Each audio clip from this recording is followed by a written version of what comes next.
আজকে দিনের ভাবটা তোমরা দেখতে বুঝতে পারছো যে বৃষ্টি আসবে, তো আমরা বেরিয়ে পড়েছি এক জায়গায় যাব বলে। মানে কি বলবো, মানে মেঘ আসতেই যায়, তাও আমি চলে যাচ্ছিলাম মন্দিরে, কেন কি আজকে খুব ইচ্ছে ছিল যে মন্দিরে যাব। আর বৃষ্টি আসতেই যায়, তাও আমরা বেরিয়ে পড়েছি। দেখো গাইস, আজকে বৃষ্টির মধ্যেও আইছি আমরা মন্দিরে, মানে ইচ্ছা থাকলে সবটাই হয়, এলাকা বৃষ্টিও পড়বে, দিনটা দেখাই না এরকম।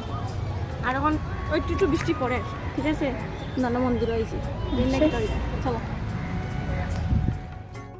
এই দেখো বৃষ্টি আই গেছে, আমরা হলো মন্দিরের ভিতরে, ঠিক আছে, মন্দিরটা দেখতে এরাই খুব সুন্দর।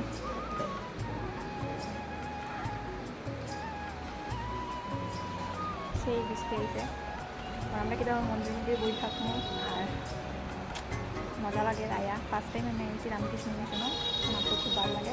কিন্তু আজকে বৃষ্টি হয়ে গেছে, আমরা একদিন এই বৃষ্টি যেদিন থাকবো না কিন্তু। তো মানে আমরা তো দেখতেই পেলে যে সময় অটোতে আসলাম এই সময়ই ছিল মেঘ মেঘ ভাব, তাও বেরিয়ে পড়েছি। আর মন্দিরেও ঢুকা মারতেই বৃষ্টি এসে গেলো, তো খুব ভালোই লাগছিলো মন্দিরের ভিতরে এখন থাকবো একটু সময়, বৃষ্টি বাইরে যখন। আর ছিল খুব গরম, তো ওইখানে হাওয়াও খাচ্ছিলাম, খুব ভালো লাগছিলো, আর মনটা পুরো শান্তি হয়ে গেছে আমার। তো এখানে দেখতে পাচ্ছ ভিউটা খুব সুন্দর। তো আমরা মন্দির ঠাকুরকে দর্শন করে এখানে বেরিয়ে পড়বো এখন।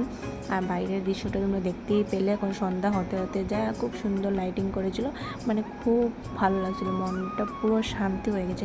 তো চলো এখন আমরা বেরিয়ে পড়বো, আর দেখি কি খাওয়া যায়। চলো, গরম ছিল তো কিনে কিনেছিলাম ঠান্ডা। তো আজকে ভিডিওটা এই পর্যন্তই।